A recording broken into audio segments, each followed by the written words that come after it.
मसीह का प्यारा वचन, ये है वचन, प्यारा वचन, यीशु मसीह का। परमेश्वर के धन्य नाम की महिमा हो। प्रभात मनन के 17,593 में आप सभी का बहुत ही विनम्रता के साथ स्वागत करता हूं। आइए आज के मनन के लिए हम पढ़ते हैं तीमुथियुस को भेजी गई दूसरी पत्री अध्याय 4 पद 8। भविष्य में मेरे लिए धर्म का वो मुकुट रखा हुआ है जिससे प्रभु जो धर्मी और न्यायी है मुझे उस दिन देगा, और मुझे ही नहीं वरन उन सबको भी जो उसके प्रकट होने को प्रिय जानते हैं। कल के मनन में हम ये देखे थे कि पढ़ी गई पद में प्रेरित पौलुस यीशु मसीह के प्रकट होने के संबंध में कहने का मतलब यीशु मसीह के दूसरा आगमन के दूसरा चरण के बारे में है, जो यीशु मसीह के महिमामय आगमन के रूप में जाने जाते हैं। और हम ये भी देखे थे कि यीशु मसीह के महिमामय आगमन के दरमियान वो इस्राएल के जैतून पहाड़ के ऊपर अपने पवित्र पांवों को रखकर खड़े हो जाएंगे। उस समय कुछ अन्य घटनाएं भी होने वाली हैं, जिससे समय के अभाव के कारण और हमारा विषय से अलग होने के डर के भी कारण फिलहाल मैं नहीं कहना चाहता। परंतु यीशु मसीह के महिमामय आगमन के पश्चात संसार में तुरंत जो होने वाली घटना है, वो घटना हमारे विषय से संबंध रखने वाली एक महत्वपूर्ण घटना है। हम विश्वासी हमारे प्रभु यीशु मसीह के साथ इसी संसार में, कोई नई दुनिया में नहीं प्यारो, यही संसार में जो हमें आज यीशु मसीह में होने के कारण मजाक करता है और सताता है, यही संसार में हम प्रभु के संग 1000 वर्ष शासन करेंगे। प्रकाशित वाक्य 20 पद 6। इसके पश्चात वर्तमान संसार और आकाश के नाश के बाद नई धरती में भी हम प्रभु के संग राज करने वाले हैं। प्रकाशित वाक्य 22 की 5 पढ़ लीजिएगा। यहीं पर मुकुट शब्द का अर्थ समझने की अनिवार्यता है। पौराणिक समय में मुकुट अधिकार और पदवी के प्रतीक थे। राजा, मंत्री और अलग अलग पदवी में रहने वालों के मुकुट उनकी पदवी के चिन्ह थे।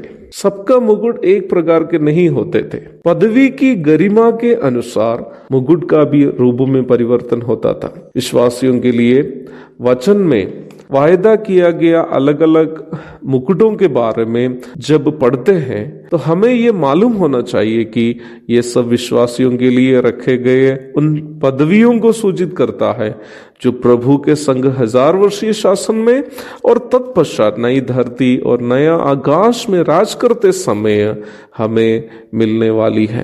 परंतु हमें अवश्य ये बात भी ध्यान रखनी होगी कि यद्यपि सभी उद्धार प्राप्त विश्वासी प्रभु के मध्यकाशीय आगमन के दरमियान धरती से उठा लिए तो जाएंगे ही, परंतु प्रभु के संग राज करते समय मुकुट या पदवी केवल उन विश्वासियों को ही मिलेगा जो मुकुट पाने का योग्यता रखते हैं। यहाँ पौलुस धर्म अथवा धार्मिकता का मुकुट के बारे में बताया है जो यीशु मसीह के प्रकट होने को प्रिय जानने वालों को मिलने वाला है। मैंने आपको पहला यूहन्ना 3 की 3 के आधार पर यह बताया था कि जिन विश्वासियों को यीशु मसीह के दूसरा आगमन की आशा है वो संसार के पापों से अपने आप को बचाते हुए पवित्र जीवन बिताने की कोशिश करते रहेंगे। और धार्मिकता शब्द के बारे में भी पूर्व के कई मननों में मैं आपको समझाया था कि बाइबल में धर्म या धार्मिकता शब्द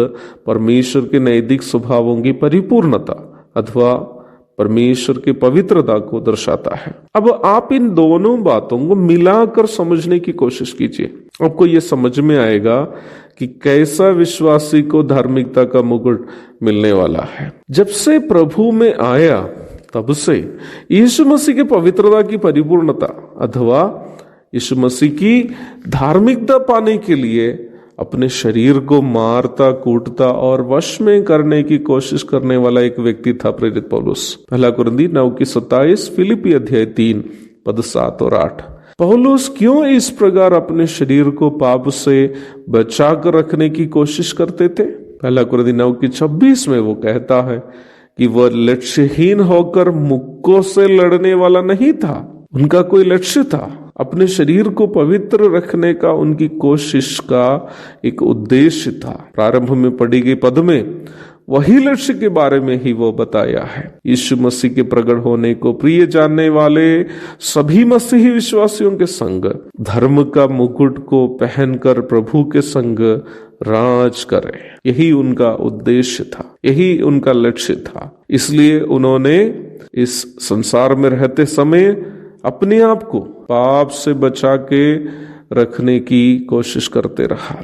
मुझे सुनने वाले प्रिय मसीही भाई बहनों, यदि आप संसार के पापों से बचकर जीवन बिताने की कोशिश करते हैं तो उसके लिए एक बड़ा प्रतिफल आपका इंतजार कर रहा है। धार्मिकता का मुकुट पहनकर यीशु मसीह के संग शासन करने का असुलभ अवसर। आइए हम कोशिश करते रहें कि पाप से हार कर हम धर्म का मुकुट से कहीं वंचित ना रह जाए। एक और शुभ दिन की धन्य कामनाओं के साथ आज का मनन में यहाँ समाप्त करता हूँ। प्रभु आप सबको आशीष दे। आमीन। भोजन है आत्मा में भूखे कोयल, पानी है आत्मा में प्यासे कोयल, पालन जो करते हैं उसके लिए आशीष पाने का साधन है यह। पालन जो करते हैं उसके लिए आशीष पाने का साधन है ये है वचन, प्यारा वचन यीशु मसीह